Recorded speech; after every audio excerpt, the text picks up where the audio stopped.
the Franks.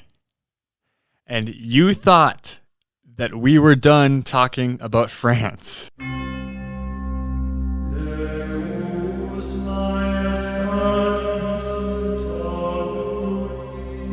Welcome to another episode of Two Trade School Trads, where we are going to discuss the Franks and how they saved the West. That's right. We've got quite the topic today, and we're going to take this in two clean parts. We're going to talk about the first Frank of importance, Charles the Hammer, and after that, we will be talking about Charlemagne, the most famous of them, in the second half of today's episode. So, Alan, tell me a little bit about Charles the Hammer. What importance did he play here? I know he really helped with the military campaigns that Charlemagne was helping out with at the time, but tell me a little bit about him. Really, this starts with Islam showing up. This was in like the 600s AD, so 1400 years ago. All of a sudden, out of nowhere in Arabia, hordes of Arabs spill across all the civilized worlds. They go all the way to China. They go all the way to India. They overrun Russia at one point. Not entirely, but they breach Russia. They spill across the Middle East. They rampage across North Africa. They sweep right across Spain. It looks like they're just going to take over Europe. All right, Catholicism was losing ground everywhere. This all happened within about 3 generations. 2/3 of the Roman Empire was immediately under the control of the Muslims. And then they come across the Pyrenees into France. This is in the early 700s, so a century after Islam really got going. And they are met by none other than Charles the Hammer.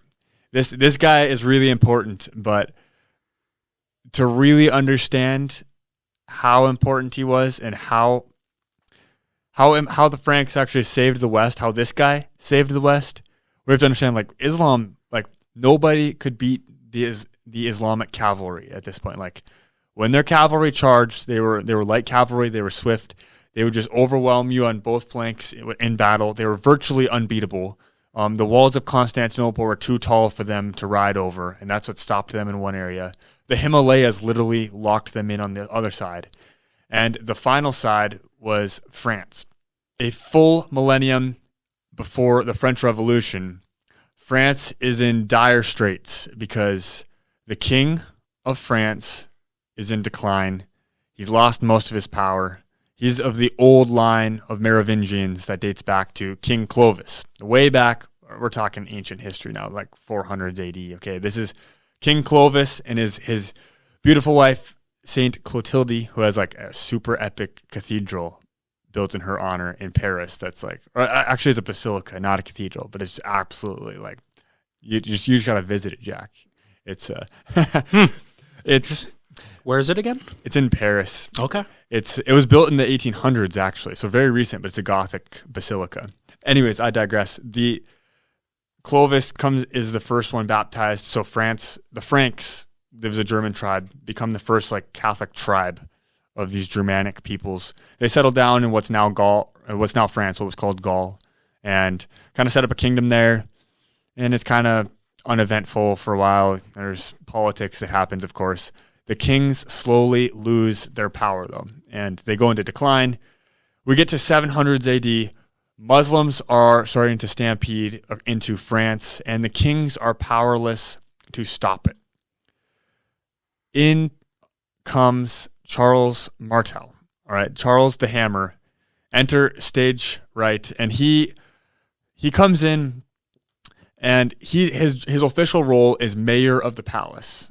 He's like the steward of Gondor. Okay, he's got the keys to the actual palace of the kings and he's basically like a mayor, kind of like he's actually the prime minister running the show. Okay, he steps in and says, I'm just gonna like raise an army and we're gonna go off to fight here. Okay, the king gives him some blessing. The king really doesn't have the authority to do anything about it, anyways. Charles Martel gets his army together. They're like, you know what? For God and for the Franks and for the church, we are going to go ride out and see if we can actually stop them. All right. epic battle, climactic battle. Like there should be movies galore made about this campaign. All right, this was epic. The Muslims come swarming in. They're met by the heavy Frankish cavalry. It's a stalemate. There's a little bit of skirmishing for a while. After a couple of days, I mean, the Muslims can't overrun the French cavalry. Or they were still Frankish. I guess they weren't really called the French yet, because the Carolingians hadn't taken power. So Charlemagne and the line of kings that would go all the way to the French Revolution, they had not taken power yet.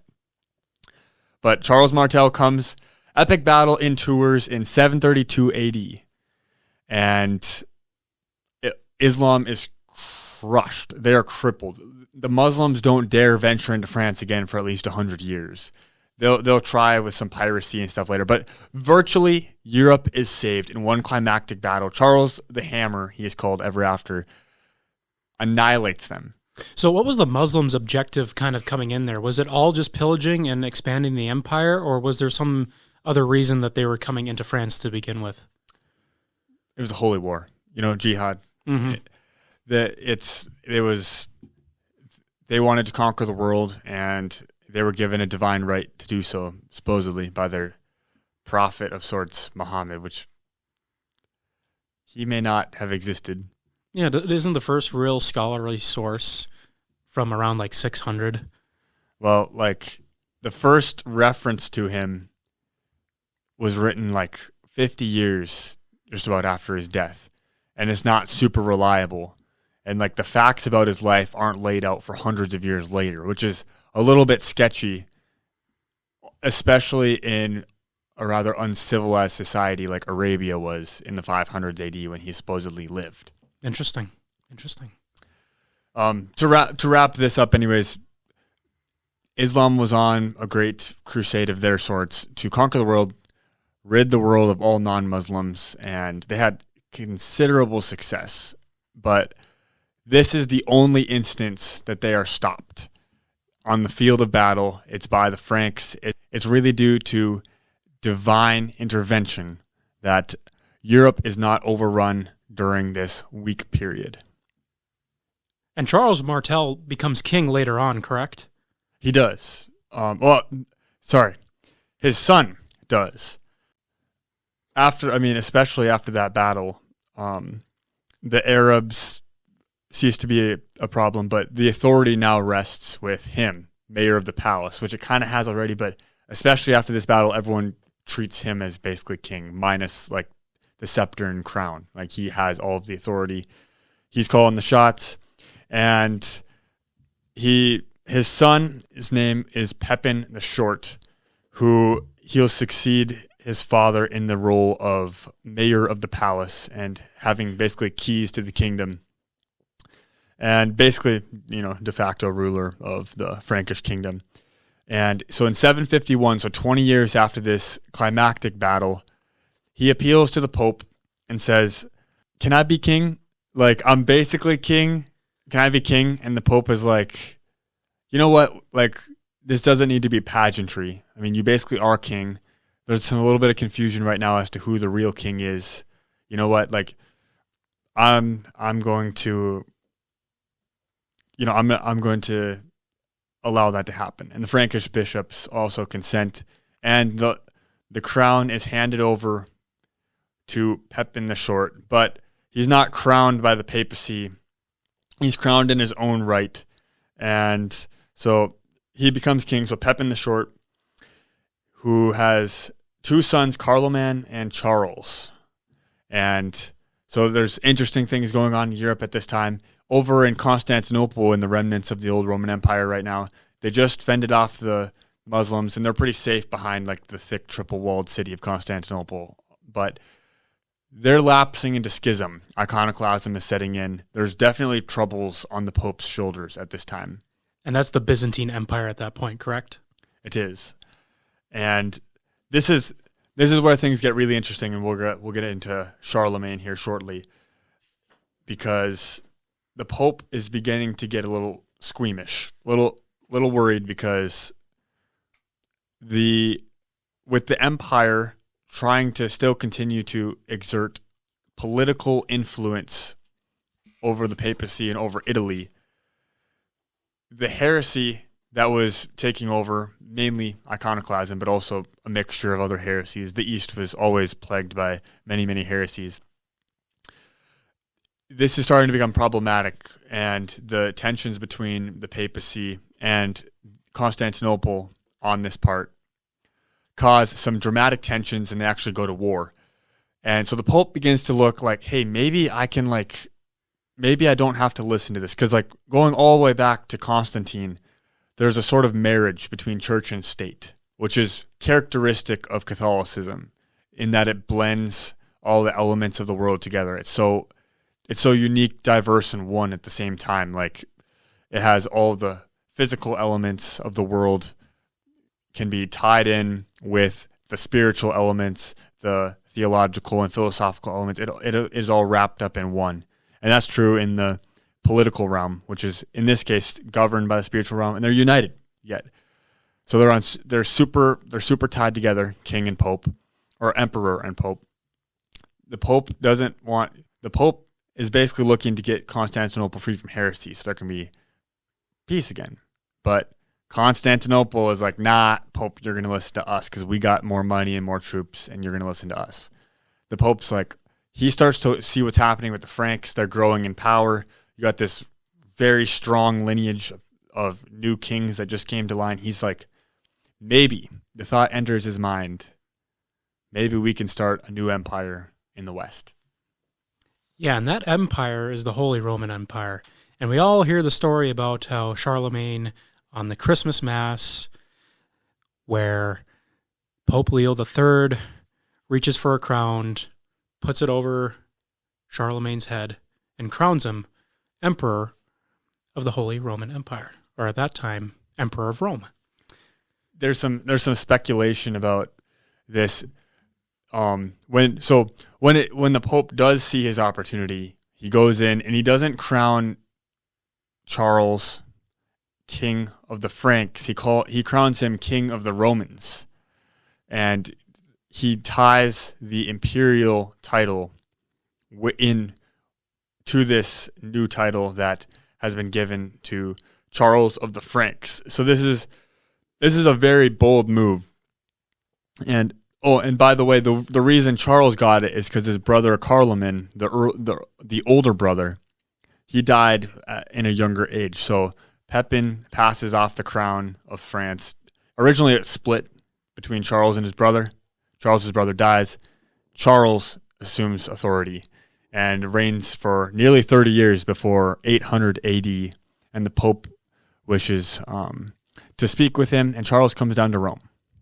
That leads us really into Charlemagne, the man that really helped procure the saving of the West. And Charlemagne, kind of growing up, he was a warrior at heart, but he also he was an intellectual. He didn't have that good of an education growing up, and even into his later life, he strived to try to learn how to write, and he was just so disgruntled by this. He's like, I'm too old for this, I can't do it, but he still loved education and wanted to put that onto others. He was a very unique man. He was actually rather diverse in his interests. I think he was into falconry and, of course, his studies and his warfare. He was into music and politics. He was kind of like the medieval guy. He was like your classic like Christian King Arthur figure. Supposedly he was like 6'4" and popular and like super dynamic with his energy, and he had like 18 children, and he could party up a storm, but he also knew how to pray, and he was actually a rather exemplary man. I mean, if you dig, you can find his blemishes, but all men have those blemishes, and we ought to appreciate the great figure he was. That his stature in all respects, he just looms over history. And that great figure that he was really led up to the point in 800 at the Christmas Mass when he was crowned emperor.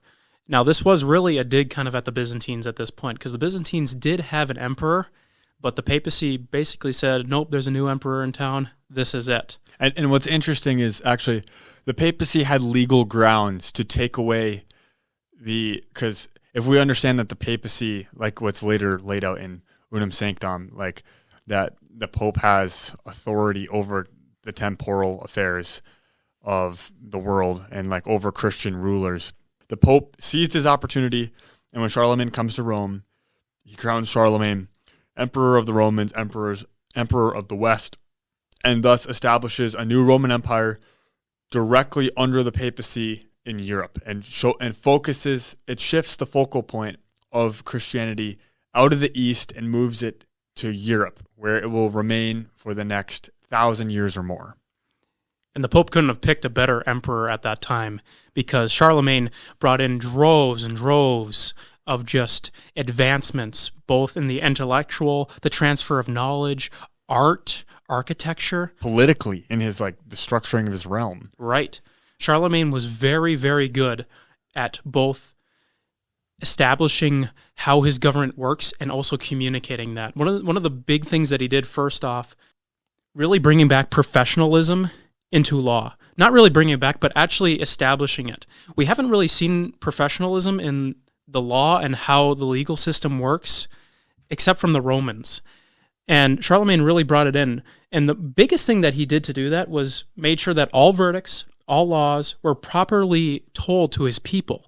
It wasn't secondhand. It wasn't written on a piece of paper. His officials went to these people and said, here is the law of the land. I have the authority to say it right from the king. That in and of itself was huge. Remember, in the 800s, we don't really have the luxuries that we have now. We have no internet, of course.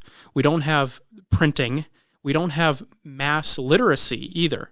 So a lot of these doctrines that come in and these laws have to be transferred by word of mouth. And other things that he brought into it was the registration of wealth and making sure, hey, who owns this property? Who owns this cattle? Who's responsible for it? Getting rid of some of those common disputes that kind of clog up the legal system. Charlemagne really it saved the legal system, because he took a whole bunch of old Roman law that they still had access to.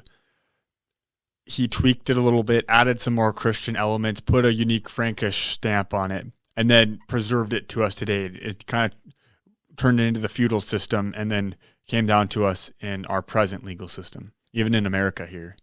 Blessed Alcuin and Charlemagne made a fabulous pair. They were sort of a tag team think tank that they set out. Alcuin had the brains and Charlemagne had the power, and they were able to put into practice a very genius system. They went all across the empire, setting up schools at all the cathedrals. They were attached to the church. So the church became one with learning in the empire of Charlemagne. Now, his over the course of his 50-some-year long reign, or nearly 50-year long reign, this has a tremendous impact, and the cathedral schools become the centers of learning, and eventually are going to lead to the formation of universities. So Alcuin, in a way, becomes the intellectual father of the heightened medieval European mind. What really gave Charlemagne his name in the impact on the West was the Carolingian Renaissance. And Charlemagne really brought in all together the most learned men and the greatest minds from around, from literature to art to architecture, to create really great manuscripts and the system that we have today for creating these. And art today really is kind of seen as an accessory, cosmetic, kind of, hey, the wall's empty, let's put something up there that looks kind of nice. But back then, art was really kind of a good way to preserve knowledge. Like I said, literacy rates were not great in the 800s. Many people didn't even know how to read, let alone write. So art was a great way to transfer ideas.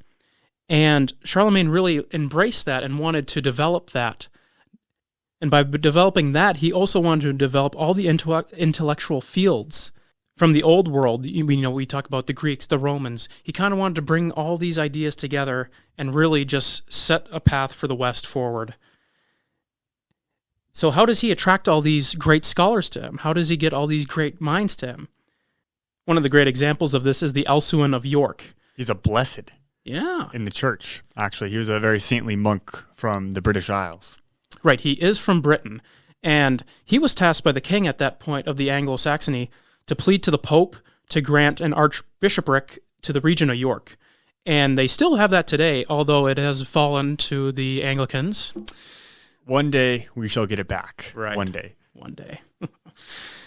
Yeah, so, but on his way back, he stops to make an appearance to Charlemagne, and Charlemagne convinced him to stay at the palace to help flourish the idea. He had a great way of kind of describing his kind of vision. It's like, hey, help us flourish this area. You know, Britain is fine, but we have a great opportunity here. New emperor, we have papal authority. Let's actually develop and actually do great for this area. And whatever he said worked, because he stayed there, and with his team of scribes and priests, they developed a new format of handwriting and development of manuscripts that we use today. Now, a little bit of backstory here. The way that manuscripts were written back then, really there was no real great format. You know, today we have fonts, we have capitalization, we have spaces in between words. Back then, everything was capital, everything was smushed together. You didn't know where stuff started or stopped. It was very chaotic.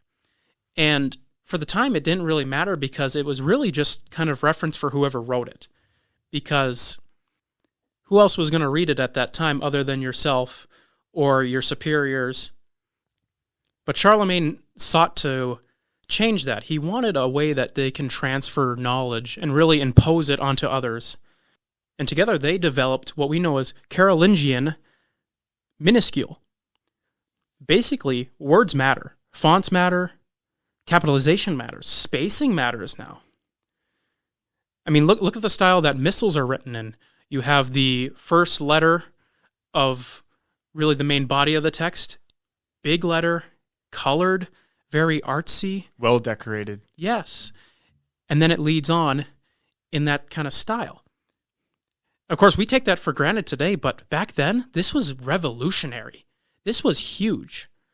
Not only did it make it easier to decipher text, it also made it easier to learn. And that greatly helped literacy rates. And Charlemagne really wanted to reform education. Education for him wasn't a luxury. It was more a luxury for the wealthy. And under him, that was no longer the case. Specifically, he put a Latin Vulgate in every church in his kingdom, which Latin at that time was the language. Predominantly Latin was spoken across the kingdom. And that Vulgate, St. Jerome's, it was the official version of the Bible used by the Catholic Church for more than 1,000 years. Charlemagne was a big proponent of architecture, and he set out and funded the construction of 30 cathedrals, over 400 monasteries in the Frankish empires. It was huge. And that doesn't even include the palaces. The palaces for him and for the dukes, legendary architecture. And it's very interesting. During this time, the Romanesque style of architecture really begins to form and cement in style, and it's going to really take off in the next couple centuries. And you're going to see Romanesque cathedrals start springing up all across Europe. But one quick side note I thought I would add, testament to Charlemagne, to why he's such a great Christian man, why all this is so important, is like you can look up online, you can see the actual throne he used. According to legend, he claimed that he would have no bejeweled throne, as his savior had a throne of bloody wood. So his throne was actually very plain and very simple. I think you can look it up. It's literally a big wooden chair. There's hardly any ornamentation to it. There's not much fanciness about it. He was a very wealthy dude, but he had a true Christian humility, and that attitude permeated much of what he did and almost granted him greater success. And you can see really how he was a Christian monarch in the sense that how he ruled the churches in his empire. He was huge on educating clergy. The British monks at that time in the British Isles were very literate, and they wrote a lot. And he wanted to impart that on his clergy.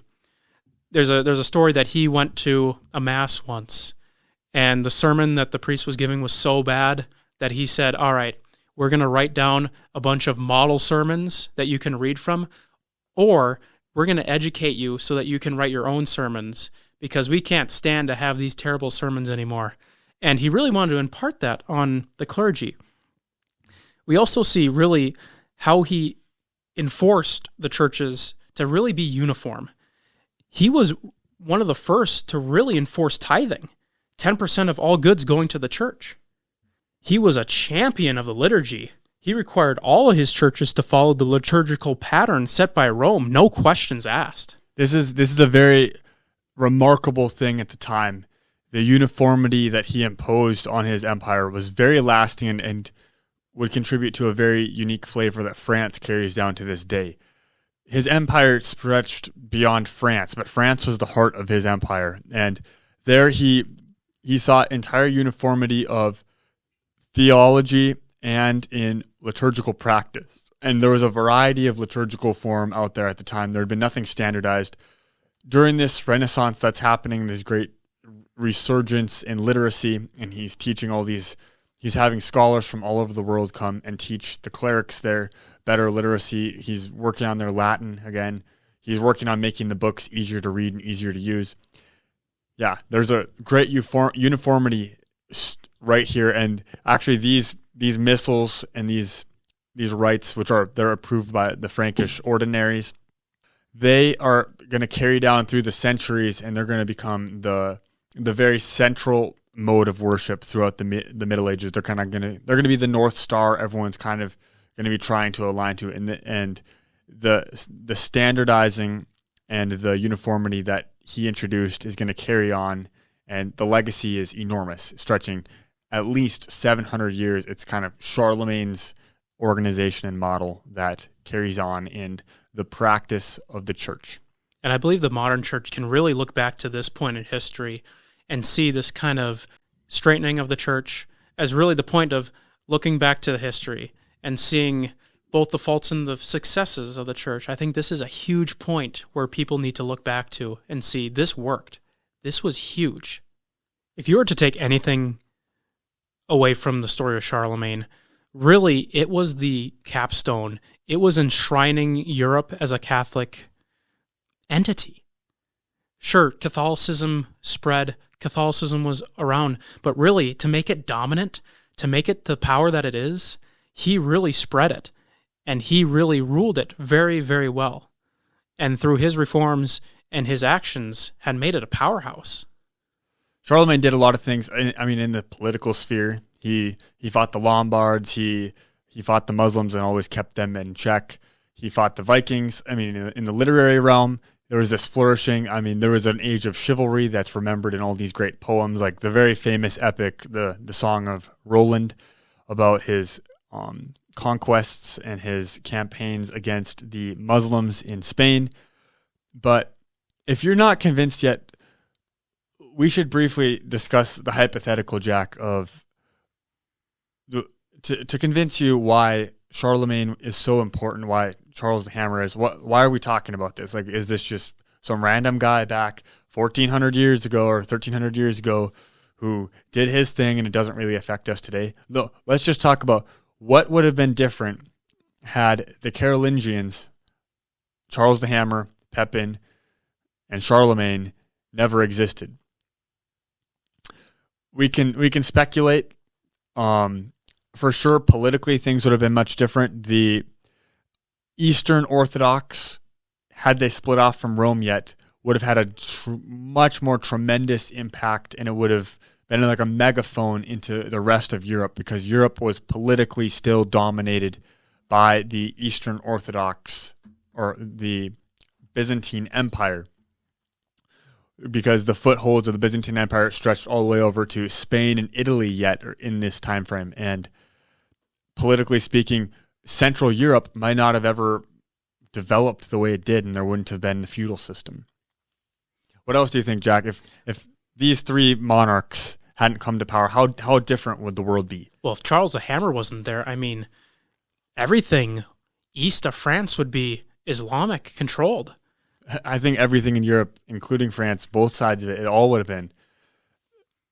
Everyone should remember the date, the Battle of Tours. It was in 732 AD. This literally, Europe would not have had the chance to form if Charles the Hammer hadn't rode out to battle that day and donned his true Catholic manhood and been like, you know what, I got to take up arms. You know what, like Christianity isn't all about just rolling over. You know, sometimes we got to actually stand up for what we believe in. This is like what we were talking about in the last couple of episodes. There's something very noble and admirable about this that we can't stress enough. This is something of epic proportions, and these are the things. This is why we're still talking about it today, is because of how surely enormous and epic it was. The Battle of Tours, Charles the Hammer, one man, rallies the men, saves Europe. Right. And to really bring it all together, Charlemagne, towards the end of it, because of his papal obedience and wanting to unify his empire and the church, he is really the major figure of this time. But sadly, it didn't really hold, because really, after 2 generations, really, his 3 sons broke out into civil war and really just ruined all the progress that was made. Civil war broke out, empires clashed, that unity was really broken. You see an interesting counterpart to Charlemagne in his son, the last son to reign over the united Carolingian Empire. And that's Louis the Pious the First, not the more famous Saint Louis the Pious, who is a canonized saint, king of France, went on crusades, who is later. There's a first Louis the Pious, who was Charlemagne's son. He was a very pious man, but he was lacking in those real physical down-to-earth. He was not a warrior. He was not a gifted administrator. He didn't have the natural virtues of governance that Charlemagne had in such an exemplary fashion. And even though Louis the Pious was a good, noble man, he did not have the actual grit, the real, he did not have the strength in these natural ways to hold the kingdom together, which is what makes Charlemagne and makes him so special and puts him on a pedestal in a league of his own with men such as Alexander the Great, I mean, secularly speaking, or like Louis the Pious later in the more religious side of things. He's a great man who is gifted with all these virtues. He's able to be great in the world and do great things spiritually in his realm, which hardly any men can do. And it showed even in his sons, they could not keep it together. Really, it's great to see that Charles the Hammer is kind of the embodiment of that saying that evil only prevails when good men fail to act. If it wasn't for his initiative, willing to raise that army, to go out and fight, to really go up against this undefeatable force that we have, Europe, the West that we know of today. And I think that's a real true testament to the heroic figure that really he deservingly is. Catholicism would have not have had the full freedom to thrive like it did. And finally, too, going back to Charlemagne again and the papacy. The papacy, Leo III, in his shrewd genius move on the chessboard, he outwits the East. He leaves Constantinople behind in the dust. Constantinople can go kind of do its own thing. It's been disrespecting the papacy. The papacy throws in all of its lots with Charlemagne, the Franks, and the West. They end up combating Islam, holding Europe together. They get some physical security first, and then there's this cultural flowering. It all pays off, and what looks like right before this time, what looks like the Pope being on an island in the middle of an Islamic lake with the only Christians being heretical adversaries trying to kill him, all of a sudden it turns into, medieval Europe is almost here. Yeah, truly the Franks did save the West. It is true. And there would be a little decline, but then the Holy Roman Empire would get relaunched again the next century after a little dark age with Vikings and Muslims running all over Europe again for a little while. But then Europe recovers, and you have Hugh Capet take the throne and establish a line of kings in France that's going to endure all the way to the French Revolution 800 years later. Interesting how history really ties into itself. Everything combines to get back to really the main hallmarks of it.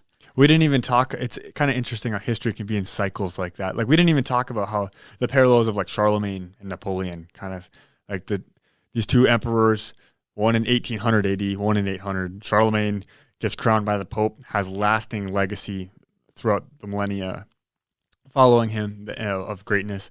Napoleon crowns himself and is destroyed, and then his legacy was kind of lost. There's some interesting things there.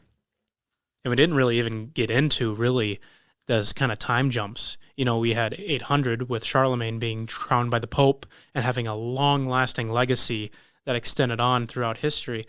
And then we had 1800 with Napoleon, where he shunned the Pope, crowned himself, and really led to chaos and really disaster that even affects today. It is very interesting. Maybe history repeats itself. We might have to talk about that someday. It's kind of that's a Plutarch's Lives kind of gist there. If anyone out there has read Plutarch's Lives, he was an old Roman guy that was like, history repeats itself. So he would find someone here and then someone 100 years later who has like almost the exact same life story. It was interesting. We'll talk about that maybe some future time. But I think that'll wrap it up for today. Very interesting discussion. Never forget, we do owe it to the Franks. They saved the West. And who knows where we would be without the Franks. This has been Two Trade School Trads. Thank you for joining us. Join us next time when we dive into more great and exciting topics. Ave, Ave. Christus Rex.